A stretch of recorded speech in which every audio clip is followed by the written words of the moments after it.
Elizabeth D. Betsy DeVos. Who is that? Well, she is your new Secretary of Education, chosen by Trump.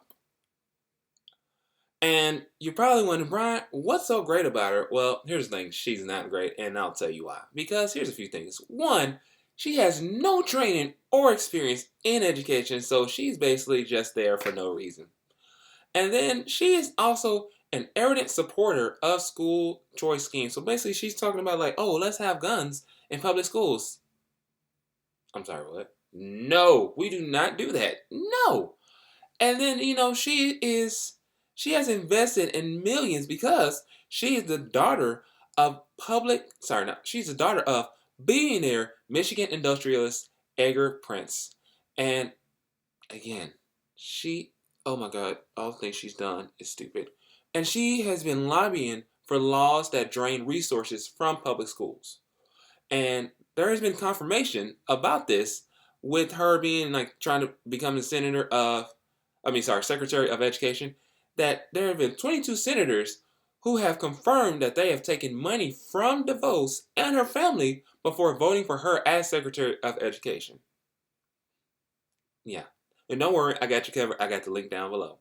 Now, she's basically going to screw up this entire education system as we know it, because I'm in college and I am an instructor for a school, and I have third graders, and I work with these kids, and we have a lot of fun.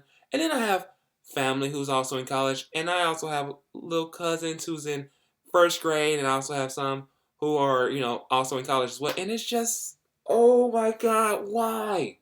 Again, why? And a lot of people have been asking her all these, questions about education and everything along the way. People like Bernie Sanders and Elizabeth Warren have asked her about her goals for our education system, and yet all she does is just, yeah, I can do this, I can do that, I can smile. Because just watch this video real fast and you'll see what I mean.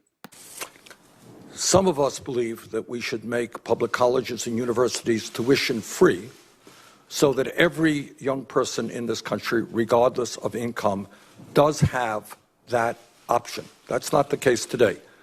Will you work with me and others to make public colleges and universities tuition free through federal and state efforts?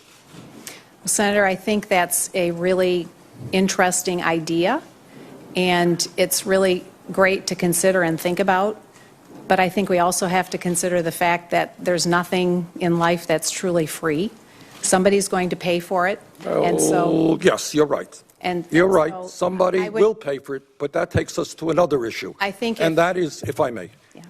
And that is, right now we have proposals in front of us to substantially lower tax breaks for billionaires in this country, while at the same time low-income kids can't afford to go to college. Do you think that makes sense?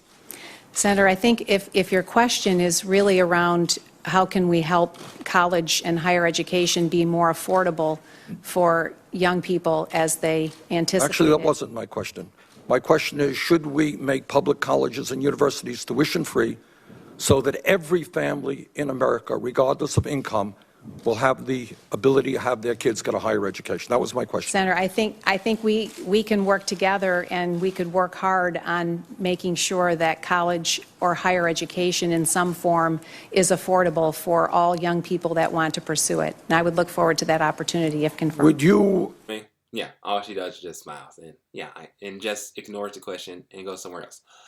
And then recently, the Democrats held the Senate for a 24-hour protest debate on whether DeVos is suitable or not for the position.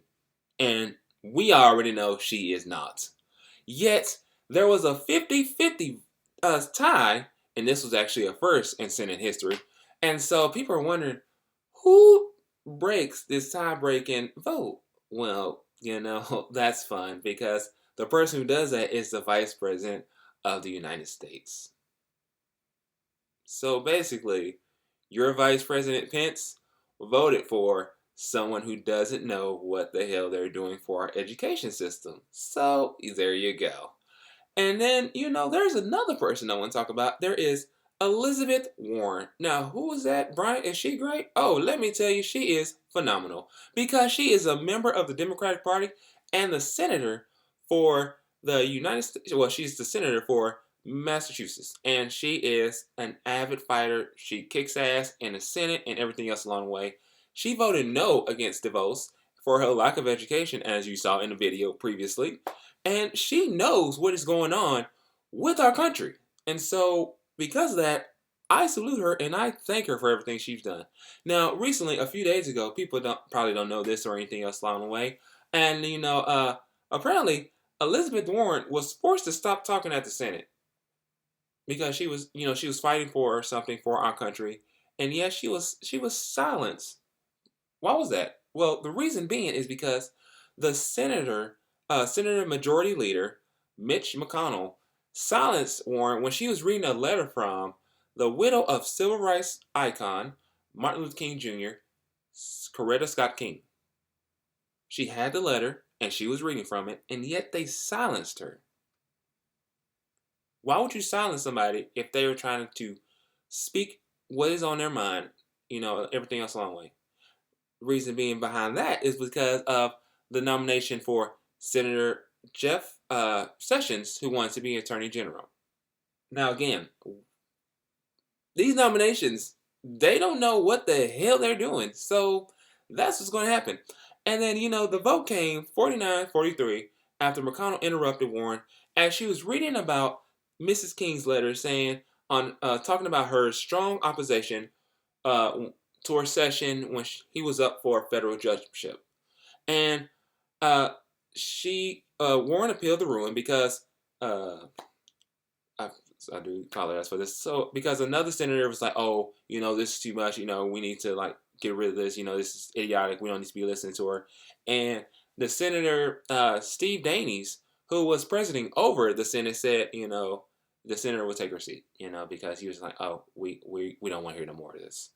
But, that didn't stop because later that night, Oregon Senator Jeff McCurley read from that same letter that Warren read, so Coretta Scott King's letter, and he didn't say everything about it, but he skipped some of the parts towards Sessions. Let me tell you something. When people ask you, who should you listen to more, you should be listening to Elizabeth Warren and not Betsy Devos. Because here's the thing. Elizabeth Warren, Betsy DeVos. She knows more than her. You need to think, people, with this and not with this. Okay, that's all I'm going to say. But other than that, I hope you guys have a lovely day, and I hope you guys have a wonderful weekend. And with that being said, peace out. I love you guys.